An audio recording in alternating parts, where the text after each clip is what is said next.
Hello বন্ধুরা, home food কিচেনে আপনাদের ওয়েলকাম। তো আজ করব দেশি হাঁসের মাংসের ঝোল। তো চলো, প্রথমে হাঁসগুলোকে ধরে নিয়েছি, এবার কাটা হয়ে গেছে, জলে সেদ্ধ করে এবার একে একে পশমগুলোকে ভালো করে পরিষ্কার করে নিই। দেখো আমার পরিষ্কার করা কি সুন্দর পরিষ্কার হয়েছে। এবার চলো কাটার পালা।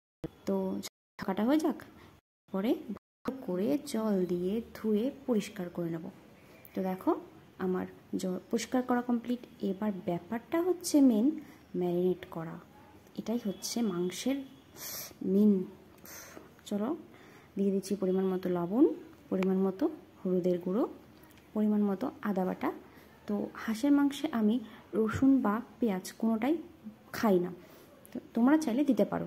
তো দেখো এখানে ভাজা মশলা দিয়ে দিচ্ছি আমি, ভাজা জিরে, ভাজা ধনের গুঁড়ো, এবার ভাজা লঙ্কার গুঁড়ো। তোমরা চাইলে কাঁচাও ইউজ করতে পারো পেস্ট করে। তো দেখো পরিমাণ মতো তেল দিয়ে ভালো করে বেশ মাখিয়ে নেব। যত ভালো করে মাখা হবে টেস্টটা আরও বেশি হবে।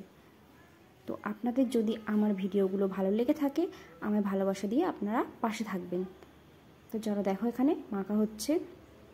এবার আমার মাখা কমপ্লিট, কড়াই গরম হয়ে গেছে, এদিকে দিয়ে দেবো পরিমাণ মতো সর্ষের তেল। তো তেল গরম হয়ে গেছে, গোটা জিরে, গোটা তেজপাতা, গোটা শুকনো লঙ্কা এগুলো দিয়ে দিয়েছি। এবার দিয়ে দেবো মাংস। চলো মাংসটা দিয়ে দিই। মাংসটা দিয়ে এখানে আমি একটু একবার কি দুবার একটু নাড়াচাড়া করে নেব।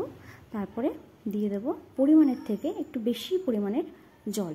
যেহেতু এখানে আমি মাংসটা কষাচ্ছি না, তাই একটু অন্যরকম রান্না হচ্ছে। তো এই পদ্ধতিতে একদিন আপনারাও ট্রাই করবেন, দারুণ লাগে। দেখো আমি এখানে জল দিয়ে দিচ্ছি, একবার নাড়াচাড়া করে। জলটা দেওয়ার পর যাতে মাংসটা সেদ্ধ হয় একটু বেশি করেই দিতে হবে।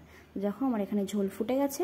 ফুটে যাওয়ার পরে যখন ঝোলটা এরকম পর্যায়ে চলে আসবে, দেখুন এই পর্যায়ে আপনাদের একবার নুন লঙ্কা কিছু লাগবে কিনা চেক করে, যদি লেগে থাকে তাহলে দেবেন। দেওয়ার পরে দেখুন আমার রেডি। এবার আমি উপর থেকে গরম মশলা দিয়ে দিচ্ছি। তো আমার আর দশ হয়েছে না, আমি এবার কড়াই থেকে নিয়েই খাওয়া স্টার্ট করব।